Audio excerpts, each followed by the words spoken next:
Alcatraz Federal Penitentiary, California. October 1959. The Rock sat cold and immovable in San Francisco Bay, surrounded by dark water and stronger currents than most men could survive. Inside those walls were roughly 260 inmates, all of them considered too dangerous, too violent, or too uncontrollable for any other federal prison in America. Escape was considered impossible. Order was enforced with rigid schedules, silence, and discipline. But beneath that routine, violence was always waiting. It lived in looks, in whispers, in the slow grinding pressure of men trapped together with nothing left to lose. Ellsworth, Bumpy Johnson was in his 7th year of a 15-year sentence. He was 54 years old, serving time for federal narcotics conspiracy. By October 1959, he was no stranger to Alcatraz. He had arrived in June 1953, already famous, already feared, already respected. Before prison, Johnson had ruled large sections of Harlem's underworld. He controlled gambling operations worth millions of dollars. He had survived decades of gang wars, assassination attempts, and betrayals. He had gone head-to-head with powerful Italian crime families and lived. Inside Alcatraz, he carried himself the same way he had on the streets, quiet, controlled, and deliberate. He didn't raise his voice. He didn't posture. He didn't need to. His presence alone told people who he was. Among black prisoners especially, Bumpy Johnson was a legend. To them, he represented power in a system designed to strip it away. He represented intelligence, patience, and survival in a world dominated by white criminal organizations and white authority. He wasn't loud about it. He didn't preach. But everyone knew what he had been, what he had built, and what he was capable of if pushed. Not everyone respected that. One man in particular saw Bumpy Johnson not as a legend, but as a problem. His name was Erik Paulson. Erik Paulson was 38 years old in October 1959.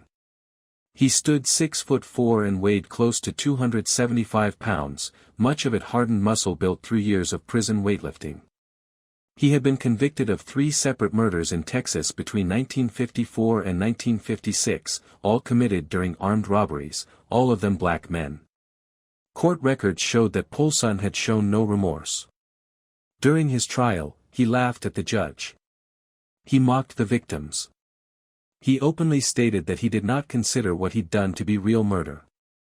He promised he would kill again if given the chance. Paulson had been sent to Alcatraz in 1957 after assaulting multiple black prisoners at other federal facilities. He was considered too dangerous to house anywhere else. Alcatraz was built for men like him. Inside the prison, Paulson didn't change. He adapted. According to prison files and former inmates, Paulson quickly learned how to terrorize people without triggering consequences. He understood the rules. He understood the guards. He knew exactly how far he could go. He avoided open attacks. Instead, he specialized in humiliation. Small acts. Constant pressure. Psychological warfare. Marcus Williams, a black inmate who served at Alcatraz from 1958 to 1964, later explained how Paulson operated. He didn't need fists to make his point.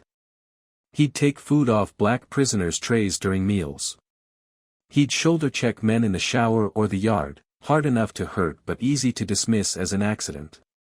He'd whisper insults when guards weren't close enough to hear. He made it clear, every day, that he believed black prisoners didn't belong there, that they were beneath him. For 2 years, Paulson got away with it. Some guards tolerated his behavior because he stayed just within the rules. Others, according to inmates, quietly approved of it. Paulson noticed. That fed his confidence. He believed he was untouchable. He had already killed on the outside. He was bigger than almost everyone inside. And no one had seriously challenged him. Then there was Bumpy Johnson. Paulson couldn't stand it. Here was an older black man, 15 years his senior, walking through Alcatraz with respect from inmates of all races. White prisoners listened to him. Black prisoners looked to him. Guards watched him closely. Paulson saw that respect as an insult. To him, it was unacceptable. In his mind, someone like Johnson was supposed to be broken, quiet, invisible. Not respected. Not influential. So Paulson decided to make an example of him. The harassment began on Friday, October 16, 1959, during lunch in the main cafeteria. The room was loud with metal trays, boots on concrete, and the low hum of guarded conversation. Johnson was seated at a table with 3 other black inmates, eating calmly.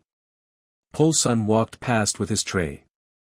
Without stopping, without a word, he reached down and took the dessert from Johnson's tray, a small slice of apple pie. He kept walking, sat at his own table, and ate it slowly while staring directly at Johnson. The entire room noticed. Every man at Johnson's table froze. According to Williams, they were ready to stand up immediately. Ready to confront Paulson. Ready to fight. Taking a man's food at Alcatraz was a public act of dominance. It was a challenge. Johnson didn't react. He looked at the empty space on his tray. He looked at Paulson. Then he went back to eating, calm and expressionless, as if nothing had happened. Williams later said they didn't understand it at first. Some thought Johnson was being cautious. Others thought he might be avoiding a fight because of Paulson's size. But that wasn't it. Johnson wasn't avoiding conflict. He was shaping it. What they didn't realize in that moment was that Bumpy Johnson had already made a decision. He wasn't going to respond emotionally. He wasn't going to strike first. He was going to wait. He was going to let Paulson keep pushing, keep escalating. The second incident came 3 days later, on Monday, October 19, in the communal shower area. The showers at Alcatraz were loud, echoing rooms with slick concrete floors and no privacy. Men kept their heads down in there. Accidents happened easily. Slips, bumps, misunderstandings. Everyone knew that. Johnson was already showering when Paulson entered. There were plenty of empty stations. Dozens of them. Paulson ignored every one. He walked straight toward Johnson. Without warning, Paulson shoved him hard in the chest. Johnson's feet slid on the wet floor. For a split second, it looked like he was going to fall. He caught himself against the wall, palms slapping concrete, water splashing everywhere. The room went quiet. Every man in that shower froze. "That's my shower," racial slur, Paulson said, loud enough for everyone to hear. "Find another one. This one's for white men only." According to witnesses, Johnson stood there for several seconds. Water ran down his shoulders and arms. He didn't curse. He didn't clench his fists. He didn't raise his voice. He just looked at Paulson. Calm. Cold. Measuring. Then he turned and walked to a different shower station and finished washing like nothing had happened. The reaction was instant. Men stared at each other. Some shook their heads. Some whispered. To anyone who didn't know Johnson, it looked like weakness. Paulson smirked. He had just shoved one of the most famous men in the prison and walked away untouched. Williams later said that moment confused a lot of people. Paulson had physically assaulted Johnson. He had done it publicly. He had used a racial slur loud and clear. And Johnson had walked away. But the men who understood prison politics, the men who had survived decades inside, saw something else happening. Johnson wasn't retreating. He was documenting. He was letting Paulson establish a clear pattern. Repeated harassment. Repeated provocation. Witnesses everywhere. Guards nearby. Johnson was building a case with his own body. And Paulson was getting more confident by the day. The third incident happened on Wednesday, October 21, during the outdoor recreation hour. The yard at Alcatraz was one of the few places inmates could breathe. Men walked laps along the perimeter fence, stared out at the water, or stood in small groups talking quietly. Johnson was walking the perimeter with two other inmates when Paulson stepped directly into his path. "Get out of my way, racial slur," Paulson said, standing chest to chest with Johnson. "I walk straight. You walk around. That's how it works in here. White men walk straight." Witnesses said the yard went silent again. This wasn't subtle. This wasn't accidental. This was dominance theater, performed in front of dozens of men and multiple guards. Johnson looked at Paulson for a moment. Then he stepped off the path and walked around him. Paulson laughed. Loud. Cruel. "That's right," he shouted after Johnson. "You know your place.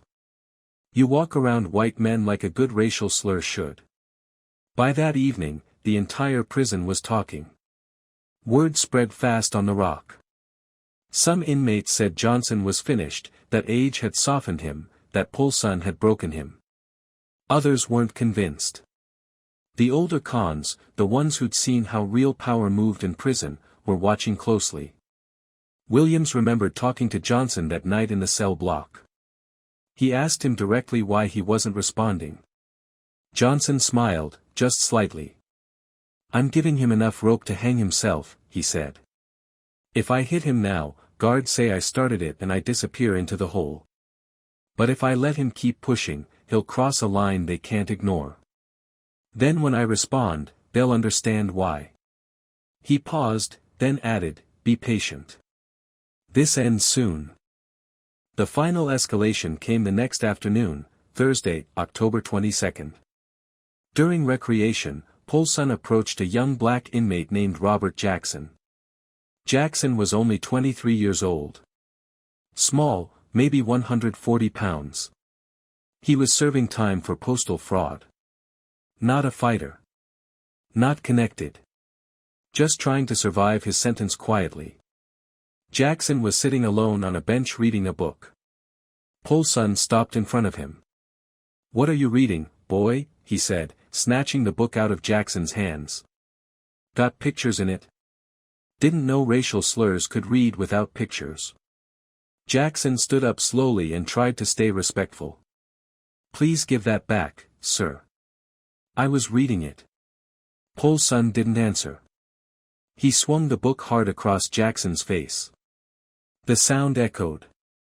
Jackson fell off the bench onto the concrete, clutching his cheek. Paulson bent down, picked the book up, and threw it into a puddle of dirty water near a drain. "That's what I think of racial slurs who think they're smart," Paulson said, standing over him. "You're not equal. You belong on the ground." Guards rushed in and broke it up before it turned into something worse. Jackson was helped to his feet. Paulson was pulled back. And once again, the punishment was light. A verbal warning. 1 day of lost recreation. That was it. By that night, the tension inside Alcatraz was thick enough to feel. Paulson had crossed from harassment into open assault. He had attacked a smaller inmate in public. He had humiliated him. He had done it with witnesses and guards present. And Bumpy Johnson had seen everything. By the morning of Friday, October 23, 1959, Erik Paulson believed he was completely untouchable. He was wrong. Jackson was sent to the infirmary that night with a split lip, a swollen eye, and bruising across his cheekbone. Word spread fast. A small, quiet inmate had been attacked in public, and once again, nothing serious had happened to the man responsible. That evening, in the cell block, Bumpy Johnson sat with several black inmates. The tier was low and quiet, the kind of quiet that only happens when men sense something coming. According to Marcus Williams, Johnson spoke calmly, almost casually, but every man listening understood the weight of his words. "Tomorrow at lunch," Johnson said, "Paulson is going to learn a lesson he'll remember for the rest of his life. I've been patient. I've let him think he can disrespect me without consequences. I've let him think size makes him untouchable. Tomorrow, he learns that intelligence and timing matter more than muscle. Tomorrow, Alcatraz sees what happens when a racist bully chooses the wrong man. No one asked questions. No one needed clarification. The main cafeteria at Alcatraz Federal Penitentiary seated roughly 250 inmates. Long tables ran in tight rows. Guards stood along the walls and on raised platforms, positioned to see every movement. Meals were controlled down to the minute. Inmates filed in, collected trays, sat at assigned tables, ate quickly, and left. Violence there was rare. Everyone knew that starting trouble in the cafeteria meant immediate restraint and long-term isolation. Friday, October 23, 1959. Around 12:15 p.m., the inmates filed in for lunch. Bumpy Johnson entered calmly, dressed in standard prison clothing. He picked up his tray and walked to his assigned table, sitting with 3 other inmates. He began eating without speaking. 2 minutes later, Erik Paulson entered. He took his tray, scanned the room, and deliberately ignored his assigned table. Instead, he walked straight to Johnson's table and sat down across from him, setting his tray down hard enough to rattle the metal.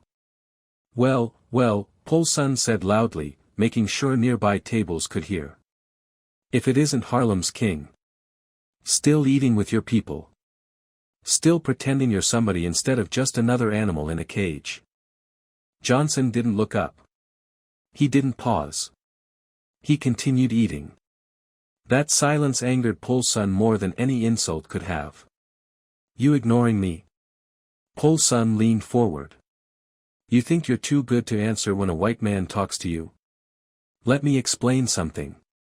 You're beneath me. When I talk, you respond. Or you face consequences. Still nothing from Johnson. Then Paulson turned in his seat and looked across the cafeteria. 3 tables away sat Robert Jackson.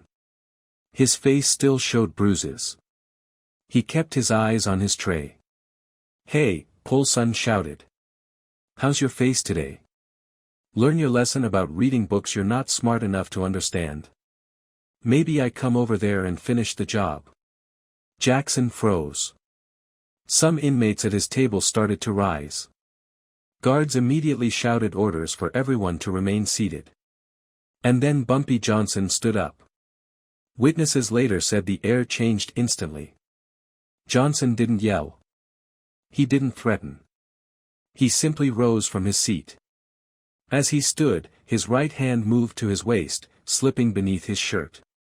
In one smooth motion, so fast that many men didn't fully register it, he pulled free a small, sharpened blade, about 4 inches long. A prison-made weapon. Hidden well. Prepared in advance.